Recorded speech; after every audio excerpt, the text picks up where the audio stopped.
What if the most important decision you ever make happens after you die? Imagine waking up after death. Your body is gone, the world you knew has disappeared. There is no pain, no money, no responsibilities, and no physical limitation. Then, in the distance, you see a light. It feels warm, familiar, beautiful. Perhaps you hear the voice of someone you love. Perhaps you see a deceased relative. Perhaps you experience overwhelming peace. And then comes the message. Come toward the light. But what if you stopped? What if you asked one simple question? Who is calling me? This question lies at the center of one of the strangest ideas in ancient mystical philosophy, the belief that consciousness can become trapped inside a system of reincarnation. Some modern spiritual communities call this the reincarnation trap. Others connect it to an ancient concept known as the Demiurge. But there is something important we need to establish immediately.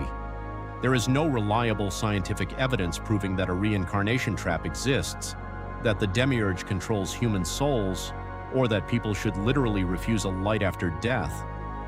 What we can investigate, however, is where these ideas came from, what ancient texts actually say, why people believe them, and what useful lessons can be extracted without confusing mythology with established fact. So today we're going deep, not to prove a conspiracy, not to tell you what happens after death, but to explore one of humanity's oldest questions: are we truly free? To understand the reincarnation trap theory, we have to travel back almost 2,000 years. The word demiurge comes from ancient Greek and can roughly be translated as craftsman or creator. But the demiurge became especially important within certain schools of Gnostic thought. Gnosticism was not a single organized religion. It was a collection of diverse religious and philosophical movements that appeared during the early centuries of the Common Era. Different Gnostic traditions taught different things, but some shared a radical idea. The ultimate divine reality is far beyond the material universe. The highest divine principle is perfect, transcendent, and beyond ordinary human comprehension. But the physical universe, that was where things became complicated. In some Gnostic systems, the material cosmos was created not by the highest god, but by a lesser cosmic being. That being was called the Demiurge, and in certain texts, the Demiurge is portrayed as ignorant of the higher divine reality. Sometimes he believes himself to be the supreme creator. Sometimes he is associated with cosmic rulers known as Archons. This creates an extraordinary philosophical picture. Imagine a prison whose administrator believes he owns the universe. The prisoners may be surrounded by walls they cannot see, and the most dangerous part of the prison isn't necessarily the walls. It's believing that the prison is the entire universe. This is where the ancient Gnostic concept becomes psychologically fascinating. Because even if you don't believe in literal cosmic prison guards, the metaphor remains powerful. How much of your reality is actually yours? How much was inherited? Your beliefs, your fears, your identity, your ambitions, your definition of success, your idea of who you are supposed to become. Perhaps the ancient question was never simply, is there a cosmic demiurge? Perhaps another question was, what invisible systems control the way I experience reality? Some Gnostic traditions viewed the material world as fundamentally flawed, but even here we need to be precise.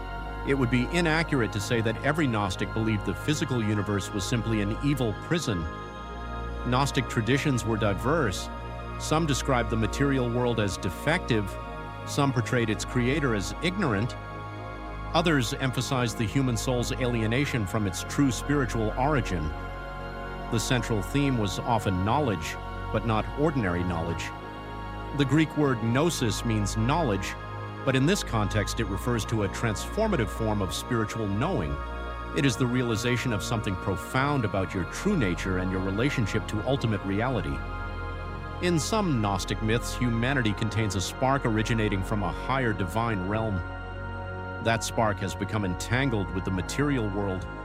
The goal is awakening, remembering, recognizing where you came from, and escaping ignorance.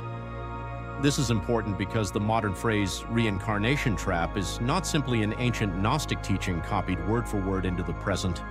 It is largely a modern interpretation built by combining several different traditions, ancient Gnostic cosmology, ideas about reincarnation from other religious systems, near-death experiences, occult literature, modern conspiracy culture, and contemporary discussions about consciousness. Over time, these ideas became fused into a new story. The story goes something like this. You die. You encounter a tunnel or light. You meet spiritual beings. You are encouraged to review your life.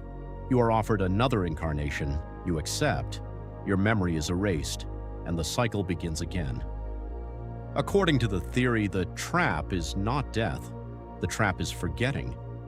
But there is a major problem.